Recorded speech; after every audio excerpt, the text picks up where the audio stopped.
dembigeenna allaha dhaaf, dembiga waalidiinteenna allaha dhaaf, diinta allah inoo macaneeyo, maralkeenna allaha shaafiyo, mawtaadkeenna allaha u naxariisto, amni iimaanka allah inoo siyaadiyo, taacadda allah inoo macaneeyo, dhallinyarada wiilal iyo gabdhaba allah inoo hadeeyo, madaxdeennana wixii diinta iyo dalka iyo dadka u daacada allaha tuso, muslimiinta meelay joogaan muwaafaqiin midnimana allaha siiyo,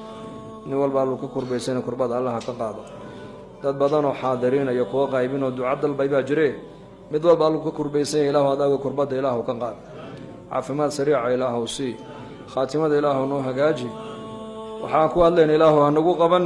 yaa allah noo naxariiso, haddaad noo naxariisan ayaa noo naxariisan, haddaad noo dembi dhaafin ayaa noo dembi dhaafi, amniga iyo iimaanka ilaahu noo adkee. rabbanaa dalamnaa anfusanaa wain lam takfir lanaa watarxamnaa lanakuunanna min alkhaasiriin. subxaana rabbika rabbi alcizati camaa yasifuun. salaamun